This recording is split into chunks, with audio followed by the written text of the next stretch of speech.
Hi there again, and welcome to part 2 of our screencast for the core syllabus for English 2210, special topics in film. And let's look at where we left off here. We left off at the email, the points on emails here. So be sure to check your Gmail and see CRI email daily. I love to hear from students, but make sure that your question is not simply answered by looking over the assignment. So please read assignments carefully before you contact me. If you miss work, it's really best to kind of take ownership of that. And finally, emails sent on weekends, holidays, or late at night will be returned to you as soon as possible. So please be patient.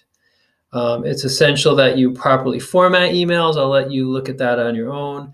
Some more online course resources here.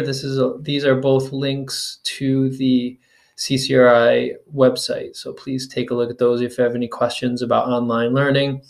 Now let's take a look at how due dates work. All written assignments must be submitted by the time and date they're due.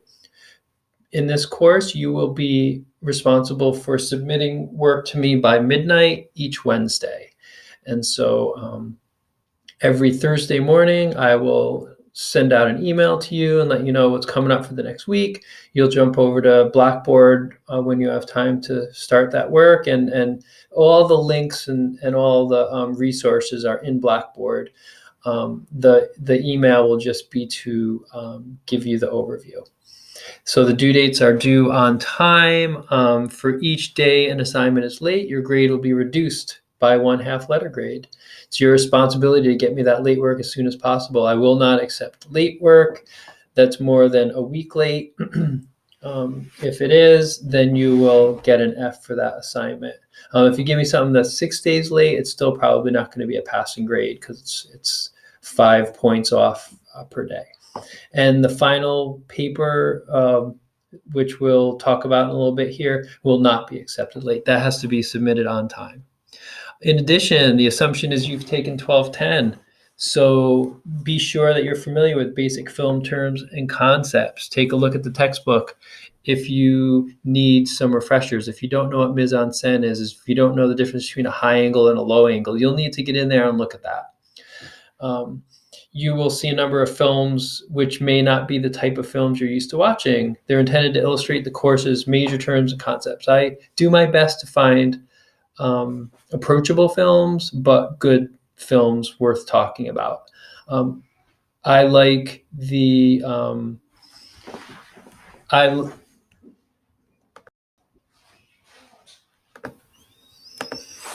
okay, so the films, in addition, the films may contain elements some viewers find personally objectionable due to language, scenes containing or referring to sex or violence or other such subject matter. If you think you'll have difficulties studying these films, please let me know ASAP. The students who take this course could be anywhere between high school age and retirement age. So please just be aware that there may be some in any type of a college course, there could be some material. So let me know. That comes up. Grading, class participation, 30%. That includes any article. Some of the types of work we'll be doing is I'll ask you to read an article. You write a short summary about it, a reaction to it. In the beginning, we're gonna do simple types of writing, shorter, informal types of writing, like a journal blog, putting information in slideshows, and then we'll build up to response papers, which is the largest portion of the grade. Probably be about 3 response papers, and these are typically around the 3-page range, something like that. And so we'll sort of build up to that, and our final project is going to be 30%. Grading, CCRI, A is the top grade, no A+. All work should be formatted in MLA format, no cover page necessary. I have some sample documents in Blackboard for you to take a look at. Let me jump over there really quick right now. And so what we have, let's see, I think I have them open. Show you quickly some of the resource. So right here, here's a sample response paper, okay? And so a student a past student who wrote about Ladybird, and this is a decent response paper right here. So the student was kind enough to share this with me, so you guys can check that out and take a look at it for format. As you can tell, I will be asking you to include images since we're talking about movies. Also, there's some note-taking resources here as well, because when you take notes on a reading, you're just kind of working in one dimension. But if you're taking notes in a movie, it's like, what am I supposed to be looking at here? Am I supposed to be paying attention to the sound, paying attention to the shots, paying attention to the dialogue and story, things like that? So we have some resources there for you.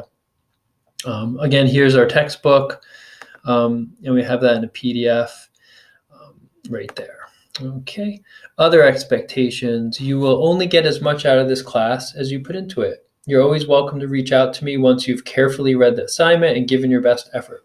Success in the course does not require you to be the next Roger Ebert, but it does require time management and a careful attention to detail. If you submit thoughtful work in a timely manner, your grade and success in class will reflect your hard work and dedication.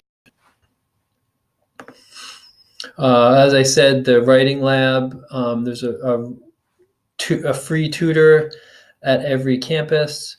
So please take advantage of that if you have any concern about your writing.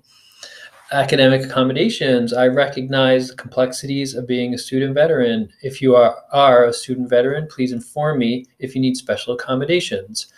Drill schedules, calls to active duty, complications with GI Bill disbursement, etc. Just please let me know right away. If you have an accommodations form, please get that to me as soon as possible as well, and I'll do everything that I can to help you to do well in this class. Plagiarism is passing someone else's words and ideas off as your own. Whether it involves taking a whole paper off the internet or little pieces, it's a problem. So please, if you have any questions about it, MLA citation format is the way to go. And again, back over here, we have, let's see, I think I may not have opened it up yet, but we have some MLA resources over here that I think I'm still working on. There it is. Yep. So you'll be seeing this in the near future, but we have a couple citation example and the format here. So we got plenty of resources, but it's okay to use other people's ideas. You just have to put quotation marks around it and add a works cited so I know where you got that information. So that's totally valid. In addition to plagiarism, cheating is just stealing information from someone. It could be using a past student's work, things like that. So please do your own work. You're here to learn and just kind of get the best grade that you can. The verification of enrollment is my way of knowing that you are a real human being and you're out there and you're ready to do the work. And so what I'm going to ask you to do in our first unit is to submit a verification of enrollment, and you'll see it here. A lot of the assignments are in purple in the course outline here. And that tells me that you are ready to take on this workload. Students who do not complete this assignment are reported as a no-show after the first week of classes, and you'll be sent an email notification and dropped from the course. It's possible to be added back, but it's best to do that work and get it to me in that first week. I'm going to pause here, and we will get back to you in part 3.